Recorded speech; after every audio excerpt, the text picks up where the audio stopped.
in those early days, of all the things Mr. Shove taught, this is the one I picked up on right away and started making major changes. My income changed from a few hundred a month to a few thousand a month in a matter of months. Some personal development things took me a little longer to get underway, but goal setting, I picked it up immediately and went to work on it. And sure enough, by setting goals, making designs, plans, putting it together, no telling what you can do for your personal life, social, economic life, whatever projects you've got in mind. If you start paying a little more attention. Mr. Shove said to me, Mr. Rohn, you've always set goals, but before now you've probably done it haphazardly and spasmodically rather than deliberately. And that's a good thing to note. We've already set goals, only we just haven't done it really thoughtfully and carefully and with plan and with intent and with deliberation and consistently. We didn't use it as a plan. We just sort of did it by instinct or by sight or something grabbed our attention and we just worked hard and got it. But now he said, I want you to take that same ability and now I want you to work on goals deliberately, thoughtfully, with preparation. And then he said you can add such a wider variety of ranges to what you get and what you accomplish and what you become and where you go, just by doing it deliberately rather than spasmodically, haphazardly. And that made sense to me. And what he did was he gave me credit for what I'd already done, right? Gave me credit for what I already knew. And that's what we want to start with, is a little credit for where we already are, right? We got here some way. This was a goal. To get here, we've set some goals, we've done some things, but where you might have done it just sort of loosely and once in a while and you know, the ups and downs, now, from now on, with just a few pointers that I found helpful, I think you can start making real deliberate plans, really setting it out so that goals and dreams for you have an incredible attraction.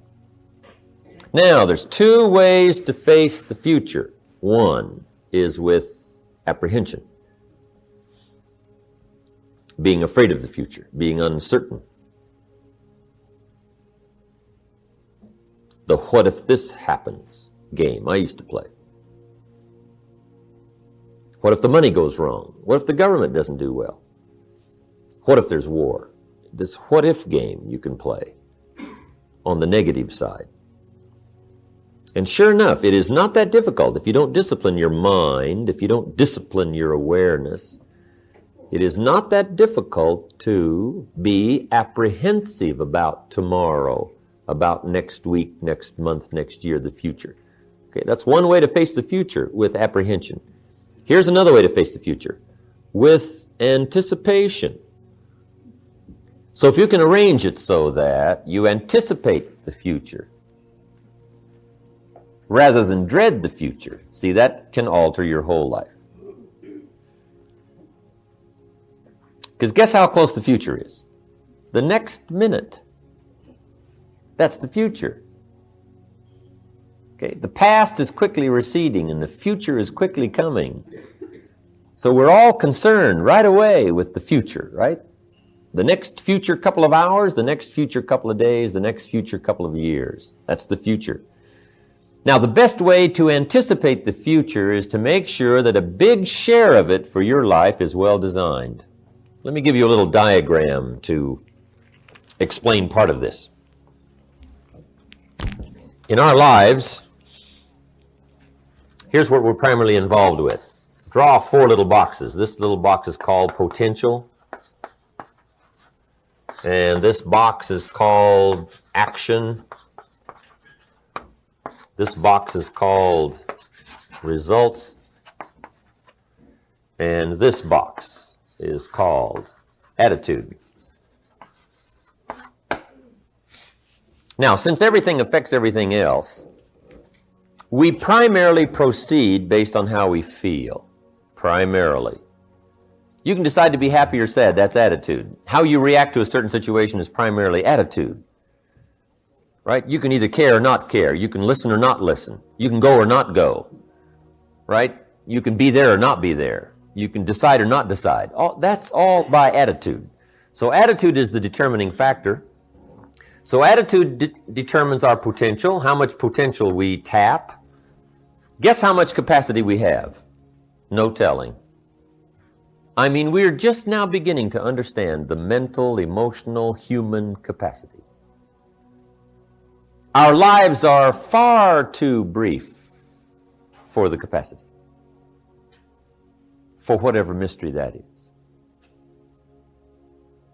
In one of the old world sayings, it says, we get too soon old and too late smart. Now, it isn't that we couldn't be smarter, but it just seems as though life is so brief, we just don't really have a chance to tap in on all of our mental and emotional and awareness capacity. But that's one of the mysteries of life, and it's meant to ponder, I'm sure. But depending on how much potential we tap, that really depends on how we feel. Now, if we don't tap much potential, of course, we're going to have a poor action plan. Remember, everything has 4 parts. Everything has 4 parts. 1 is cause. 2 is effect. 3 is direction. And 4 is destination. Everything has those 4 parts: cause and effect, direction and destination. Because one of the major questions for all of us to ask, if you keep pursuing your present plan that you've been engaged in for the past year, where will it almost ultimately take you in the next 10, 20 years? Because one of the major questions to ask is, 10 years from now, you will surely arrive. The question is, where? Where are you headed with your current reading schedule? Where are you headed with your current philosophical position? Where are you headed with your current attitude toward the potential you tap from your own abilities and the action plan you have? Where will you finally wind up? See, those are major questions. What we all want to make sure is that what we're doing is taking us in the direction we want to go and will cause us to arrive where we want to arrive. Otherwise, sure enough, 5, 10 years from now, you could wind up being where you don't want to be, wearing what you don't want to wear, driving what you don't want to drive, living where you don't want to live. Now's the time to fix the next 10 years, right? Now's the time to come to some better philosophical conclusions. But we're all affected by this, how we feel, the potential we tap, the action we take. Now, the action we take brings a certain amount of results. If we've got a poor plan, tapping little potential, what kind of results do we get? Awful. Now, if you've got bad results, how do you feel? Since everything affects everything else. Yeah, lousy. That's a good word. Lousy.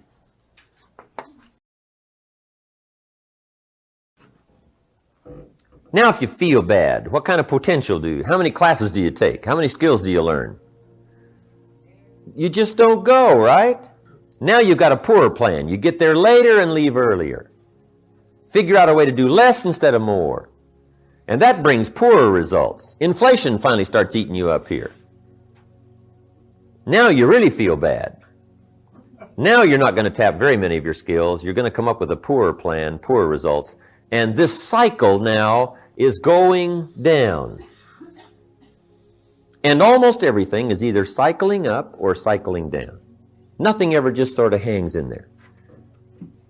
Right? Life is sort of like riding a bicycle. You either got to get on or get off. Get going or get off. You just can't hang in there. Right? We're either climbing or sliding. We're growing or dying. And how we feel and the cycle of events that are happening in our lives is usually either taking us up or taking us down. Now, if we're going down, we got to step in here somewhere and change all this. Now, question. To change the cycle of what is happening in your life, where do you step in to change this whole process? Attitude. We only proceed from how we feel. Now then, goals can become like a magnet. What you want now is the pull of the future. Now, some things will pull just because intellectually you're aware of the potential and the possibility of the future. That will pull. The discoveries and what can happen and the economy and living in this unique country and the market possibilities and the potentials. I mean, you can get excited about that, simply intellectually. However, for the real pull on your constructive life to progress, now you've got to design the future for your personal life in order for it to pull. But if you will design it well, it will pull. The goals will become like a magnet. Okay? They will start to pull. The better you define them, the stronger they pull. Now, the next part here is give reasons for your goals. And I have a little phrase for you that says, purpose is stronger than object. Object will pull. Object well defined will really pull. Purpose given to object well defined pulls like you can't believe. And that's the process of being enticed to get up early, stay up late, hit it all day, enticed to read the books and find the answers, develop the game plan, no detail is too small. You're excited about facing the day simply because you've got it well designed and you've given excellent purpose for it. See, if you have a goal of a $500,000 home, that will pull. But the next question is, what for? What's your purpose of the $500,000 home? You say, well, for the feelings, my family, how they're going to feel, the prestige, I'll be able to entertain. See, now we're really getting to the stuff that pulls. Purpose really pulls. Now, the purpose can also be for your life and your lifestyle. Okay? The purpose for becoming a unique person. What kind of influence do you want to have? Right? What kind of effect do you want to have on other people? What kind of return do you want in the way of thanks and recognition for the person you've become and your life of sharing? See, once you start dreaming about what you can become, the effect you can have, the joy it's going to give you, the return that's going to come, you just start designing this incredible purpose for your life. And make sure that you include family and friends, because many times what we do for others pulls greater than even what we want for ourselves. If you can see yourself being uniquely benevolent, providing things for people they never dreamed they could have, helping them to accomplish things they never dreamed they could accomplish, how that's going to make you feel, the kind of person you're going to become from it, the joy you're going to get from it, you just must ponder that and think about it, talk about it, and design it. See, most of the answers for your life you're not going to find this weekend. You're going to find them out of your own experience. But if we can just get you started, if you can just get started reading, if you can just get started asking questions, if you can get started thinking on paper, that's where the answers are going to flow. One of my wealthy friends says, Mr. Rohn, I will not insult you by telling you what to think, but I want to help you by showing you how to think. Because the answers are going to come from your own experience. They're going to come from your own brain power. But if we can have some guidelines that'll help us to find the answers for the future, see, that can then become a very valuable weekend. And perhaps we've gotten some answers here, but most of them for your life and the rest of your life are going to come from your own experience, your own awareness, your own thinking power. But your new ability to read better and think better and design your life better and have better goals and better time management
and a better appreciation of lifestyle and value and uniqueness and intelligence and awareness and intellect. See, that whole process now gives you incredibly high chances starting Monday to better your life in a short period of time. The major value of reaching a goal is not to have the goal, but the person you have become to acquire it. See, it's a worthwhile objective to become a millionaire. And the major reason is not to get the $1 million. The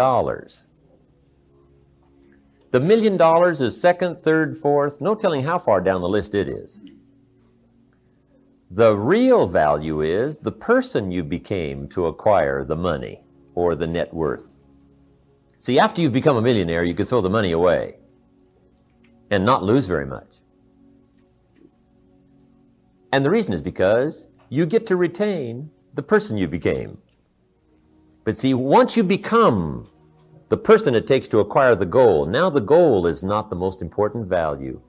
The most important value is what you became to get it. That's why when you really philosophically understand, put things in their proper perspective, if you happen to lose, you don't really mind. You've still got the mental value. You've still got the awareness and the uniqueness and the skills and whatever it took for you to acquire those possessions. That's the greater value. That's why it's true the love of money is evil. And the reason is because if you put your love where the money is instead of the true value of the person you become to acquire it, then see, when it's gone, you've lost everything. So once you understand where the true values are, then you use goals not just to reach the goal, but you use goals as an enticement to become a better person. Now you're zeroing in on the true enterprise of life. You want to reap the harvest, not just for the harvest and what you can cash it in and what it'll bring to you, but for the person you become to acquire this harvest, for the patience it takes, for the brains it takes, for the discipline it takes, for the organizational ability it takes, employing other people, offering opportunity. See, to get a good harvest come fall, you got to be quite an enterprising person. So it isn't the harvest then that's the most value. The most value is the skill and the person, the personality, the discipline, all the things you learned and became to acquire it now becomes primary value. That's why when you really understand the acquisition of wealth, then you don't worry now anymore about your money. Who's going to steal it? And where's it going to go? And who's going to get their hands on it when I'm gone? All that. You just don't worry about that anymore. Because you've already gotten the greatest value out of your wealth. If you earned the wealth and you made the wealth, because the greatest value is the person you became to acquire it. Now, if you will begin to apply that philosophical position on all your future projects, you cannot believe the happiness and the uniqueness and the joy that comes with it. You just can't believe. Now, see, it's much easier to get up in the morning because you're going now for the greater value of the person you're going to become to acquire what you wish. Now you're eager to go for it. See, growing is one of those incredible chances and challenges in life. And now it makes the day much more exciting and much more interesting. Because we all kind of know that just things are not where the true values are. So if we pursue things, sure enough, we're going to wind up disappointed. But if we let things entice us to become better persons, to acquire them, now we understand where the true value is. Having a clear set of goals is imperative to achieving any kind of success. After all, without goals, how do you know which direction your life should take? Goals really do matter. Write down your goals, make plans to achieve them, and then work on your plans every single day. Learning a step-by-step system to setting and working toward your goals is essential. It will save you years of hard work in achieving the same level.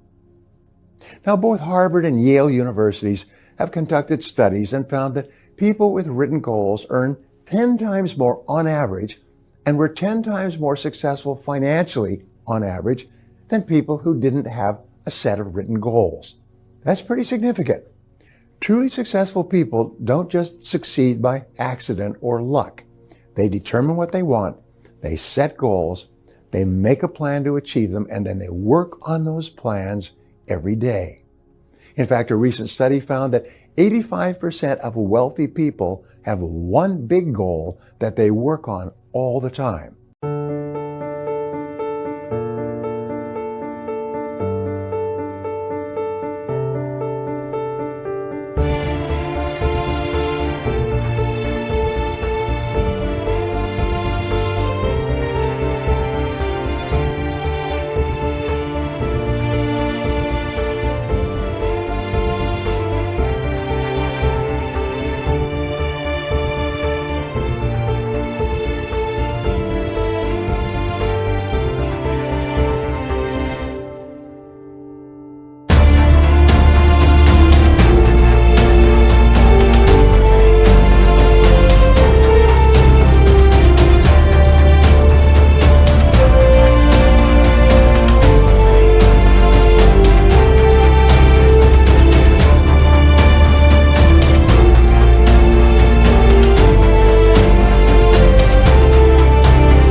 Now, we all want more stuff. We all want to be successful. It's human nature to desire and strive for more than what we already have. We all have a general idea of what we'd like our lives to look like, a vague image or concept of how we would like things to be. We want to make more money, spend more time with our families, build lives that are comfortable and happy, and we want to make a difference in our communities. We all have hopes and dreams, but these are not goals. These are just wishes and fantasies until you crystallize them. A goal is not the same as a wish. A goal is clear, written, and specific. It can be quickly and easily described to another person. You can measure it, and you know when you've achieved it or not. Very few people ever learn how to set goals, and by extension, most people don't ever reach the level of success that they desire. In fact, many people don't even know exactly what they want. Setting goals allows you to draft a specific plan and gives you a way to measure results. Like a blueprint in building a home, you use goals to build a great life. So you know when your goal has been achieved. Goals give you a sense of meaning and purpose and a clear sense of direction. As you move towards your goals, you feel happier and stronger. You feel more energized and effective. You feel more competent and confident in yourself and your abilities. Every step you take towards your goals increases your belief that you can set and achieve even bigger goals in the future. The more you become on the inside, the more you can achieve, and conversely, the more you can accomplish on the outside. You see, human beings are what they call teleological. It's a Greek word which means aimed at a purpose. It means that we are purpose-driven. We are, by our very nature, goal-seeking organisms. We're designed to be working toward goals on a regular daily basis and are continually driven forward towards the accomplishment of the things that are important to us. It's actually in our DNA, and only when we're working toward goals are we really happy.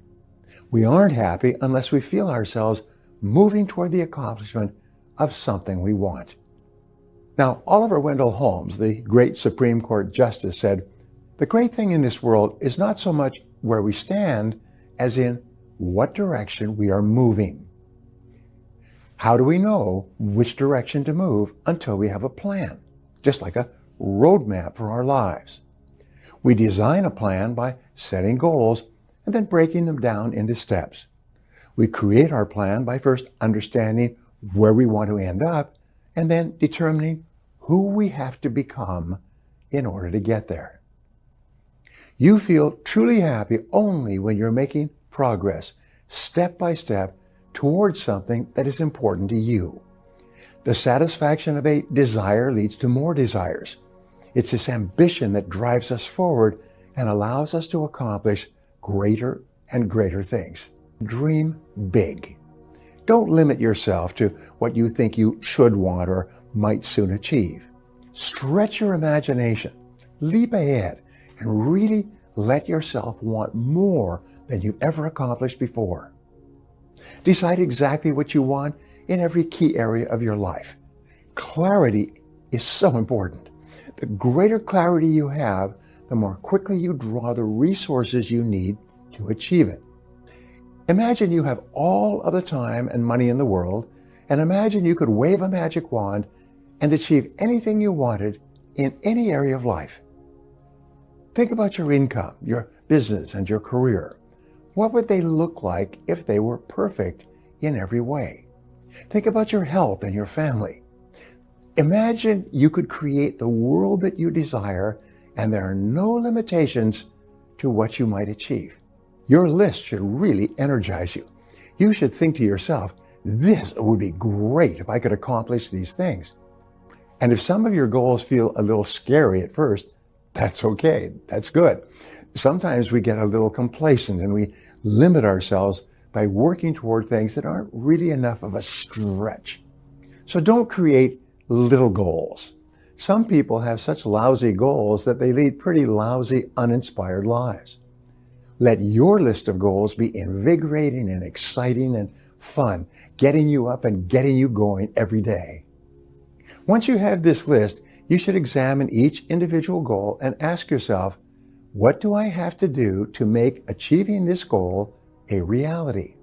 What is the first step I would have to take today? Trust me, the first step is the most important, and you already know what it will be.